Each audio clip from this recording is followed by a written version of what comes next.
85 के लोगों से कहना चाहती हूँ,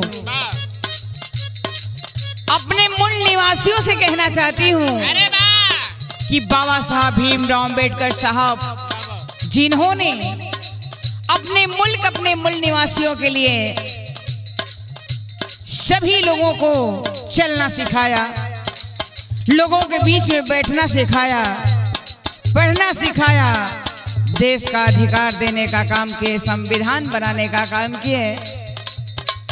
संकेत है, मैं कहना चाहती हूँ, क्या उनका संकेत है। हमारे बीच में तो नहीं है बाबा साहब, लेकिन वो संकेत कर रहे हैं। कैसे? और स्वर्गवा से बाबा साहब, स्वर्गवा से बाबा साहब करलन पुकार होगी, बहुजन समाज आपन, बहुजन समाज आपन ले लय अधिकार होगी, बहुजन समाज आपन ले लय अधिकार होगी, बहुजन समाज आपन ले लय अधिकार होगी, बहुजन समाज आपन। बाबा साहब कहे कि अगर आज हम अगरबत्ती अपने हाथ में लिए होते तो हम इन लोगों से नहीं लड़ पाते जो लोगों ने हमारा हक छीना है। हमने अगरबत्ती नहीं लिया, जब भी पकड़ा अपने समाज, अपने मूल निवासियों के लिए हाथ में पेन पकड़ने का काम किया, तब हमने अपने लोगों को जगाने का काम किया। इसीलिए अगली कड़ी में बाबा साहब का कहना है क्या? मानु बात तोहरा लूटी, मानु बात तोहरा लूटी, लिहले खजनवा, मानु बात तोहरा लूटी, लिहले खजाना, मानु बात तोहरा लूटी, लिहले खजाना। तोहरा बात लिखले बनी, तोहरा बात लिखले बनी हम संविधानवा, तोहरा बात लिखले बनी हम संविधाना, तोहरा बात लिखले बनी हम संविधानवा।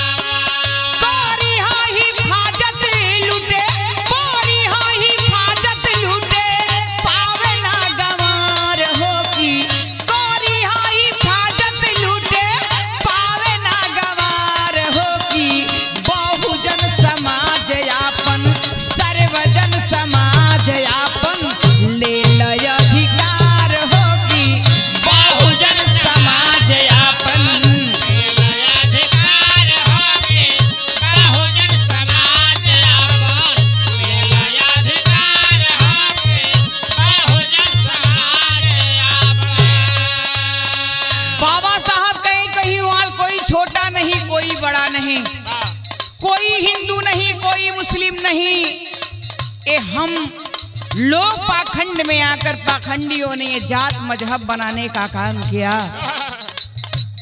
और हम पत्थर नहीं पूछ करके आज संविधान बनाए। हमें पोखरे की पानी नल छूने से वंचित किया जाता था, शिक्षा लेने से वंचित किया जाता था, लेकिन आज हम संघर्ष किए हैं। हमारे मूल निवासी, आप भी संघर्ष करिए, तभी हमारे खजाने की चाबी हमारे हाथ में आएगी। कोई जात मजहब नहीं, एकता बनाइए। क्या कहते हैं? कहना है, जाति विहीन तू समझवा बनावा,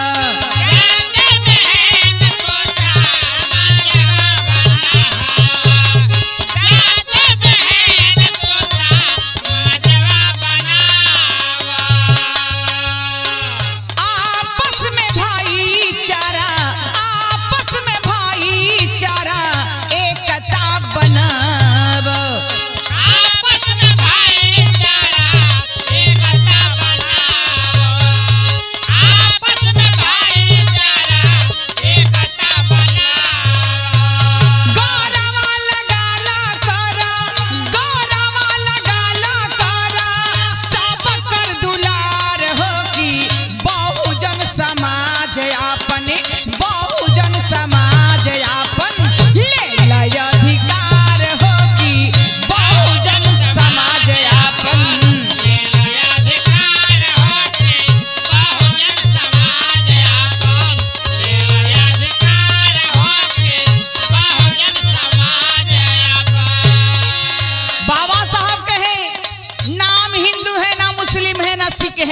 ईसाई हम सभी लोग भाई भाई हैं।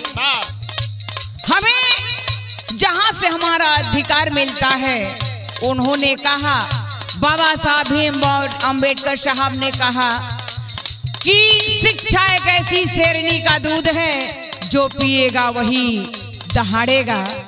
जो पिएगा, जो शिक्षा ग्रहण करेगा, वही अपने लोगों के लिए, अपने हक के लिए लड़ाई लड़ सकता है, ना कि हम जात मजहब से कोई काम कर सकते हैं। यही बात बताए। कैसे मास्टर भैया?